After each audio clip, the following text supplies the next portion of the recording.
he has actually attained so much of expertise now, and all those who have seen him in the media interviews and all that, I think he is single man who can make a movie, something like one-man movie. That is the kind of a persona he has got now. So to begin with, it's a great honor for me to release this Operation Sindoor, the untold story of the India's deep strikes inside Pakistan, whose first book also, his first book I was very lucky to receive when I was the army commander, that is Kitne Ghazi Aaye, Kitne Ghazi Gaye. So coming on to this book, firstly, it's just not a narrative of military operation, but a tribute to the courage, professionalism and unyielding spirit of Indian Army and the nation itself. And what is rightly brought out as the line of control battle is concerned, we got so much used to this kind of a battle that we don't realize the relevance, the emotions, the losses, the gains, and the challenges which are there. So in Operation Sindoor, this was something which was an untold story. And as you are aware, that by mistake, when the list came out from the opposite side, that how many have been given the posthumous awards, I can say that most of the credit should go to the line of control. So that is how it began. To the extent that when we got some kind of a small excerpts, it said, "Bahut hua, file chodo, jaldi se Muzaffarabad bhago." So that was the kind of onslaught which took place, the fire assault which was there. So what I mean to say, what he's taken the mantle or what he's trying to cover from his book is something which generally remains unheard, untold, because the uniformed people cannot speak about it. So I'm really grateful to you, sir, for carrying out this onerous task. So I must also confess that this book covers the complete lucid manner, the issues as if he was sitting with me from 22nd April onwards. So I am really surprised that how come he knows so much about the Indian Army and the issues which were at hand, but he's covered it in a very lucid manner. It was factful, the book is factful, and it's transcending from supra-strategic to the tactical. It's very difficult. In one small book, covering all these aspects, it's a real challenge. But he's been able to put everything together. It delves into the political clarity, interpretation of full freedom which was given to us, setting up of politico-military objectives, glimpses of three issues which forces always look at: force visualization, force protection, and force application. Then also he delves at the centralized planning and decentralized execution, which is very difficult to strike a balance because every force has its own ways and gray zone makes it more challenging. And the most important is the synergized orchestration of the three forces. It also meanders through the so-called gray zone, which in IIT Madras I said, the playing chess, or a wide river with a dense fog, which entails decision dilemma at every stage. That is starting from 23rd April till 16th May. You may be thinking that 10th May the war finished. No, it continued for a long time because so many decisions were to be taken. And beyond that, of course, it will be difficult for me to share here. So when to start, when to stop, how much to apply in terms of time, space and resources, and how much or what is the definition of calibrated. All these things are something which we kept on discussing at every point of time. Why? Because this time there were no precedences. Though, of course, I can say that I spoke to many veterans on 22nd April and 23rd April. I was speaking to so many people, including those who have served in those areas and those who have been in the high positions, that, okay, what are the options available to us? And many came with so many brilliant options. But all these options, they have to be clubbed together, and thereafter we have to take the option which suits the country first at that point of time. So every action, every inaction, when I say inaction means the deliberate not taking of action, had long-term implications. But I must say that Indian Army during this complete thing moved like something like it was a rhythmic wave. When I say rhythmic wave, means in this 88 hours, it was not possible for you to come for the planning, then pass the orders and do. So everybody was synergized and everybody knew his orders.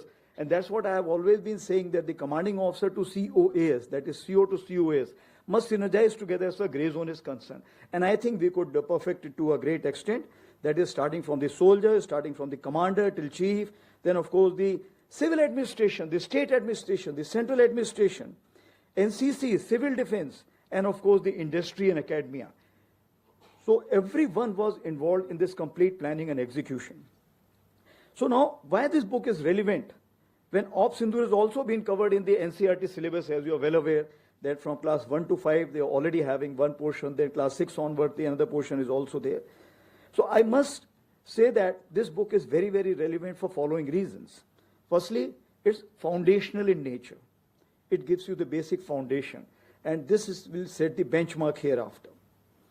It is referral for the precedents, because there was no precedents before this. Secondly, it will be a reference material for the research scholars hereafter. And thirdly, the military strategicians will quote it hereafter. Lessons for the future warfare will be pulled out from this, and it will be also, in the lighter vein, it will have a candidature for the military history promotion exams. And also for the Chief of Army Staff, 100 reading books, which I have released a few months back. Probably the new one will definitely have this book. It will also be a reminder to hasten up the transformation. As you are aware that we have started the journey for the decade of transformation. You all have heard from Rudra to Ashni. So this will hasten up the procedure, and we will have to move very fast, that is by yesterday. It will also give a kind of a, if I can say that, introspection for the narrative management system, which is partially covered also, and lessons for the media. Whether the media was correct in the hype, or was the synergy there in terms of when to peak and when not to peak. That is something we need to learn together. We need to sit together after this, carry out the introspection, and look for a synergized way ahead. Efficacy of international relations in testing times. How many were neutral? How many were actually supporting you? So finally, if I have to say that India announced its resolve with a new normal, with outstanding clarity in strategic guidance, with whole of nation approach for execution. So once again, my congratulations, deepest gratitude for taking out this book and telling these stories of the unsung heroes. Thank you very much, sir. Jai Hind, everyone.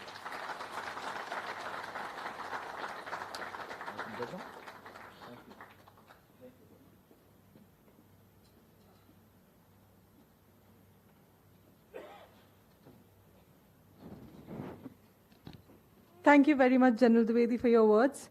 And thank you to everyone here for joining us for this special occasion. Copies of Operation Sindoor are available outside, along with Lieutenant General Dhillon's earlier works. The author will also be present there to sign copies for you. We now invite you to join us for tea and continue the conversations informally. Thank you once again, and have a wonderful evening.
सबसे पहले तो GST के लिए मैं इस सरकार को धन्यवाद देना चाहूँगा। इसमें सबसे बड़ी बात यह है कि जो हमारे डिफेंस कॉरिडोर जो हैं उनको एक मेजर फ्लिप मिलेगा, उनको एक बढ़ावा मिलेगा, क्योंकि अभी चूंकि वहाँ पे इन्वेस्टमेंट हम ज़्यादा कर सकते हैं और उसका हमें रिजल्ट दुगना मिलेगा। उसी प्रकार से जो एमएसएमई होती हैं या जो हमारे स्टार्टअप्स होती हैं उनके पास आप देखिए फंड्स कम होता है और फंड्स की कमी होने के कारण उनको मुश्किलात आती थी। तो जीएसटी कम होने के कारण उसको इसमें भी बहुत बूस्ट मिलेगा। रही बात इंडियन आर्मी की, तो इंडियन आर्मी 3 चीज़ें देखती है। सबसे पहले रिसर्च एंड डेवलपमेंट, ट्रेनिंग और तीसरी चीज़ होती है मॉडर्नाइजेशन। तो रिसर्च एंड डेवलपमेंट की बात करें तो जैसे आपने देखा है कि हमारे आईडेक्स प्रोजेक्ट हैं, बहुत सारे प्रोजेक्ट हैं। तो जो रिसर्च एंड डेवलपमेंट में जो भी जीएसटी लगता है उस जीएसटी को रिफंड कर दिया जाएगा। तो इससे हमें बहुत फायदा होगा और बहुत लोग रिसर्च एंड डेवलपमेंट में अपना पैसा लगा सकेंगे। दूसरी बात अगर आप देखिए, जिसको हम ट्रेनिंग की बात करते हैं, तो हमें बहुत सिमुलेटर यूज करने पड़ते हैं और ये सिमुलेटर अगर जीरो जीएसटी के साथ होते हैं तो हम बहुत ज़्यादा सिमुलेटर खरीद सकेंगे और इसको पॉपुलेट कर सकेंगे या ज़्यादा जनसंख्या को दे सकेंगे। तीसरी बात रही मॉडर्नाइजेशन। मॉडर्नाइजेशन अगर आप देखें तो हमारे पास हैवी इक्विपमेंट भी है और हमारे पास लाइट इक्विपमेंट भी है। जो हैवी इक्विपमेंट जो है उसमें चूंकि जीएसटी 18% से 5% हो गई है, तो हमने जो मॉडर्नाइजेशन करना है, नया इक्विपमेंट बनाना है, अपग्रेड करना है, उसमें बहुत सहूलियत होगी। जो मिलिट्री यूएवीज हैं उसको चूंकि जीएसटी 0% कर दिया गया है, उसको हमें बहुत बढ़ावा मिलेगा, क्योंकि आगे आने वाले युद्ध में आप देखेंगे कि ड्रोन्स का, यूएवीज का, काउंटर यूएवीज का बहुत महत्वपूर्ण रोल होगा। तो उस चीज को मद्देनजर रखते हुए मैं ये समझता हूं कि हमारे लिए बहुत खुशखबरी की बात है।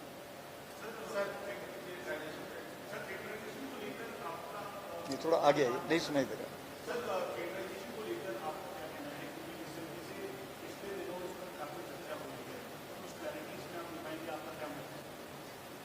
थिएटराइजेशन जो है, देखिए आज या कल तो आएगा ही, सिर्फ हमें ये देखना है कितना समय लगेगा थिएटराइजेशन आने में।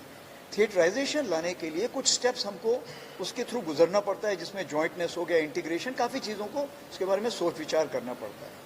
थिएटराइजेशन क्यों ज़रूरी है? क्योंकि जब हम लड़ाई लड़ते हैं तो इसमें आर्मी अकेले लड़ाई नहीं लड़ती है। इसमें आप देखेंगे बॉर्डर पे हमारे साथ बीएसएफ होती है, आईटीबीपी होती है। इसके साथ आप देखेंगे ट्राई सर्विस के हमारी डिफेंस साइबर एजेंसी होती है, डिफेंस स्पेस एजेंसी होती है, और अभी तो हम कॉग्निटिव वॉरफेयर एजेंसी की भी बात कर रहे हैं। इसके अलावा जो इंट एजेंसीज हमारी हैं, हमारे जो इसरो है या हमारा सिविल डिफेंस है, सिविल एविएशन है, रेलवेज है, एनसीसी है, जो इंट एजेंसीज हैं, जो स्टेट एडमिनिस्ट्रेशन, सेंट्रल एडमिनिस्ट्रेशन, तो अगर इतनी एजेंसीज से आपने डील करना है तो थिएटराइजेशन इज द आंसर, क्योंकि unity of command is more important. एक ही आपको कमांडर चाहिए है, जो एग्जीक्यूशन है उसमें तालमेल बैठाने के लिए थिएटराइजेशन निहायत जरूरी है।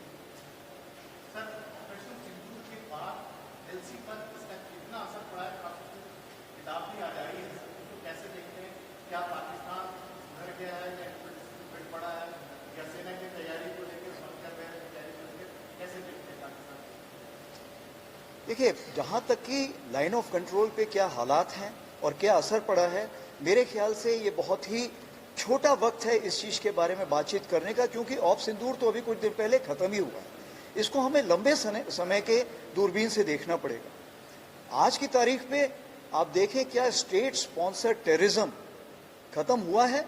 तो मुझे तो ऐसा नहीं लगता। क्यों? क्योंकि अभी भी infiltration attempt line of control के ऊपर हुए हैं, और कितने हम लोगों ने टेररिस्ट मार गिराए हैं और कितने लोग वापस भाग गए हैं, वो आप लोगों ने खुद ही मीडिया में इसको कवर किया हुआ है। Thank you everyone. Thank you.